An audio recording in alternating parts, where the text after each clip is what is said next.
Layak ke orang macam aku ni bercinta, berkawan sebab aku ada mental illness? Assalamualaikum, saya M.SHARIFF.J, berumur 28 tahun daripada Kuala Lumpur. Saya Nanali, berumur 25 tahun, tinggal di Subang. Saya berkenalan dengan Nanali pada tahun 2017 actually. Pada awalnya saya kenal Nanali ni adalah macam seorang yang sangat ceria, sangat happy, dan saya macam pelik bila dia nak sedih, bila dia nak ada problem, sebab tak ada langsung dia nak tunjukkan benda tu kat saya. Bila saya keluar dengan dia je, adalah benda-benda yang funny.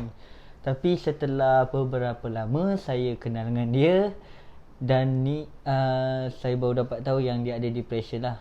Mulanya saya tak percaya sebab dia happy kot. Kenapa tiba-tiba nak ada depression, apa problem? Sebab dia tak pernah share dengan saya.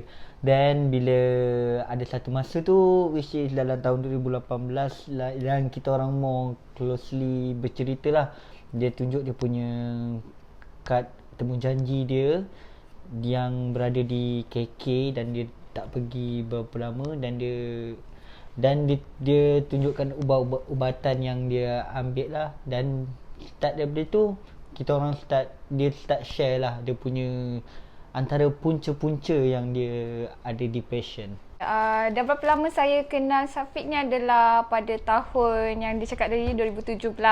And then the reason why we met pun is because dia tiba-tiba brought up pasal isu mental health. So that one is memang attract to me because since saya ada depression, but then masa tu I tak bagi tahu dia lagi yang I dah ada depression because I want to know him more. What stranger akan act pada orang yang ada depression ni. So I memang tak bagi tahu dia lah yang I sebenarnya dah ada depression because I very hard nak buka hati dengan orang, and then that's why I've been like since 2012 I isolate myself from people, and then I tak ramai kawan. Kawan tu boleh cerita yang ada 2-3 je kot. It's because itulah yang macam saya cakap tadi, it's very hard untuk orang yang ada mental illness seperti saya untuk mingle around. Diorang pun kalau nak mingle around pun diorang akan cari orang yang sebenarnya betul-betul faham dengan diorang. It's because mental illness is very complicated, and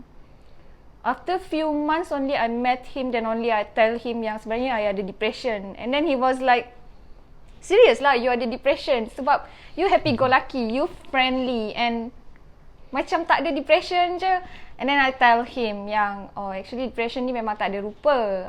And then you imagine Chester Bennington and the owner of Kate Spade. Okay, macam Kate Spade pula, she have everything. She have a loving family and she so well. I mean, she's very rich.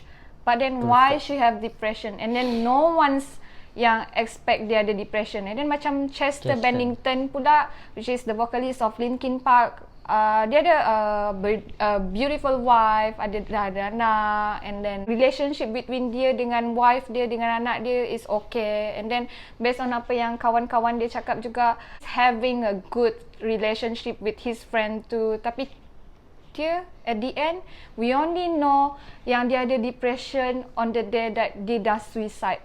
Ada orang pernah tanya, layak ke orang yang ada mental illness ni untuk bercinta? Bagi saya, layak je lah selagi as dia manusia. Macam ada stigma masyarakat yang cakap mental illness ni bahayalah, boleh bunuh orang, boleh menyebabkan kecederaan, boleh menyebabkan perpecahan antara kawan-kawan. Tapi kalau awak lihat sendiri pada orang yang tak ada mental illness pun, diorang sendiri pun melakukan benda-benda tu. So mental illness ni not about the criminal or what. Mental illness ni is tentang bagi saya adalah tentang satu penyakit yang kita tak nampak, dan sebenarnya benda ni perlukan sokongan. Maksud saya kat sini, mental illness ni perlu disupport lah. Tentang stigma masyarakat tu memang salah lah kalau kata bunuh orang. Sebab orang normal pun bunuh orang. Kalau kata mental illness ni buat jahat kat orang normal pun still buat jahat kat orang.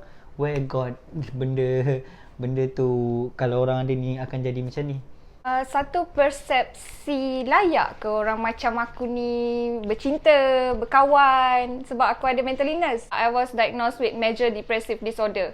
Pada orang yang macam saya yang ada mental illness, we are very low self-esteem and then we are very low confident and we always rasa, we the one that actually rasa, aku rasa aku burden pada semua orang. So that's why they isolate themselves from other people. So dia rasa dia orang burden, dia orang rasa diorang tak faham diri diorang. Ni kan lagi orang luar nak faham. So di sanalah pentingnya support, community support ataupun close people yang kerapat dengan diorang untuk give them the affection, show them that you love them. Okay, sewaktu dia burn out, okay, satu yang first kali adalah saya biarkan dia burn out tu. Maksudnya bukan saya biarkan sahaja, saya biarkan dia ni lah marah ke ataupun dia merajuk dulu, then saya akan give dia me time. Kemudian saya akan pujuk dia balik lah, dan saya akan bagi kata-kata support. Kalau kata time dia burn out tu pun saya message dia tak balas ke apa, saya anggap it's okay to me, sebab dia tengah struggle dengan dia punya minda. So saya message hari-hari, dia tak balas, tak apa, saya tak ada masalah. Saya tak ada masalah pun dia tak balas. Tapi janji, it show that saya always be there, ada selalu bersama dengan dia walaupun dia tak balas mesej saya ataupun tak balas pun call saya. It's not problem. Yang penting jangan tunjukkan kita ni putus asa. Dia tu dah lah rasa dia putus asa, so kita jangan tunjukkan kita putus asa. Biarkan dia burn out. Okay, take a time, take maybe me time. Kalau boleh tak payahlah sampai seminggu, mungkin 2-3 hari. Cari dia balik. Tak pun mesej memang macam saya cakap dia, mesej saja walaupun tak berbalas. Bagi ayat-ayat support. Tiba-tiba dia dah macam dah sejuk sikit kan. Nanti dia baca, dia message aku, ada support aku lagi. So that's good. When I burn out ataupun masa tu I in depressive episode, bila I in depressive episode, I akan rasa okay, I should isolate myself from all people, including my close one as well. Not just my boyfriend, tapi I can isolate myself from everyone, including my close friend and then my boyfriend as well. And the reason why I isolate sebab, okay, I've been like consumed with that monster, and then that's why I stuck in the depressive episode. And I akan macam, when people reach out to me, contohnya my boyfriend, I akan macam, I don't want to be a burden to you.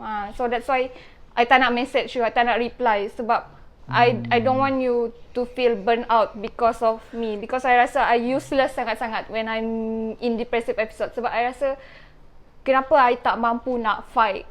Kenapa aku tak faham diri aku. Macam mana dia nak faham diri aku kalau aku sendiri pun tak faham diri aku. So that's why I tend to isolate.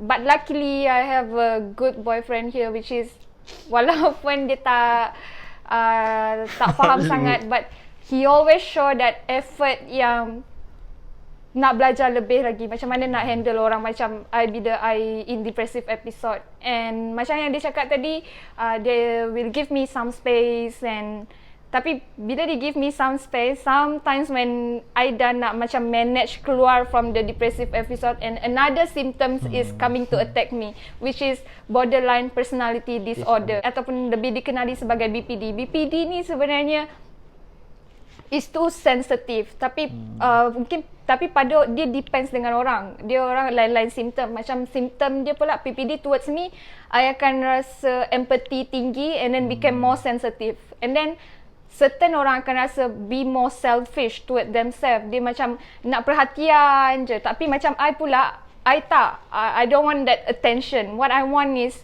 to lari daripada dia orang sebab I tak nak become a burden towards them. So sometimes I rasa macam, janganlah contact aku lagi, aku ni ada mental illness, janganlah. Tapi he keep on convincing me, no, you are not your mental illness. Don't define yourself yang you ni teruk. Don't let that mental illness define you. Dia cakap, you ada depression but you are not more than the depression. Itulah dia selalu macam how to support me lah. Macam sarang hepa. Sarang hepa apa. Dan satu masa tu yang saya betul-betul blur. Saya tak tahu saya nak buat apa. Saya dah saya dah buntu yang saya perlu rujuk kat siapa. Luckily saya cari orang yang ni lah, yang maksud saya yang faham tentang mental illness ni, dan saya tanya kat dia macam mana, kenapa dia marah saya balik. Saya tak ada buat salah pun, kenapa dia nak merajukkan saya. Saya ni kot, saya mesej dia kot, saya tanya khabar pasal dia, saya caring pasal dia kot, kenapa dia kata yang dia tak nak membebankan apa semua kan. Saya tanya ada seorang kawan lah yang sis. Saya rujuk kepada sis lah. Sis ni one of the our circle time friend. Our circle time friend yang sangat rapat. Saya tanya dia apa semua, saya rujuk kat dia dah. Saya rujuk kat dia dan dia cakap lah, okay, dia tengah macam ni, so Syafiq kena sabar, bagi dia time. Oh, dia tengah macam ni, so Syafiq kena buat macam ni. So dia tengah macam ni, so Syafiq kena macam ni. So bila saya macam tu, baru saya tahulah. Sebab kalau saya cerita kat kawan saya yang gila-gila, yang masak air apa semua tu, dia orang akan kata, dia patient je kot, benda tu tak serius kan. So bila saya tanya sis ni, more conversation kita orang akan jadi lebih serius, dan dia akan bagi tahulah cara-cara untuk solving apa semua. Masa saya dalam depressive episode tu, apa yang saya nak caregiver saya buat adalah be there. Be there for me, ataupun let me know that you are there for me, and then never give up to convince me yang I'm here for you, that you are not your depression, you are not the monster, you tak bagi I burden pun. And walaupun I keep on like macam pushing you aware, sorry. Okay. Pushing you aware, but never give up to tell me, to let me know that it's okay for you to feel this way. It's okay because you are trying to fight that monster. Nasihat saya yang macam untuk caregiver yang bercinta ni, jangan takutlah bercinta. Sebab banyak benda yang kita boleh belajar sendiri daripada diorang. Bukannya maksudnya kita ni tak terbelajar ke apa. Maksudnya kita belajar daripada diorang. Diorang punya perangai yang macam saya cakap tadi, tabah. Awak tengok macam mana struggle-nya diorang survive. Okay, nasihat saya kepada pasangan-pasangan di luar sana yang salah satunya mengalami mental illness, ataupun caregiver, ataupun kedua-duanya mengalami mental illness, sebenarnya korang layak untuk menjalani kehidupan seperti biasa. Korang tak ada apa-apa halangan pun untuk menjalani kehidupan yang saya cakap tadi, kehidupan biasa seperti bercinta, berkawan, ataupun nak pergi tengok wayang ke, atau whatever it is. Korang layak. Jangan pernah give up ataupun termakan dengan cakap-cakap orang di luar sana yang mindanya sangat sempit tu, cakap alah kau ni kahwin dengan orang gila, ataupun kenapa tak cari orang yang tak ada mental illness. Macam saya cakap, stigma orang mental illness ni je cakap gila. Tapi sebenarnya orang yang ada mental illness ataupun sakit-sakit lain ni, sebenarnya diorang dianugerahkan benda lain, banyak sifat-sifat yang Tuhan bagi, which is we are more tabah, we are more sabar in fight this. Jangan pernah give up, sebab I'm the living proof. We both support mental health awareness in Malaysia. Hai, saya Nana. Hai, saya Syafiq.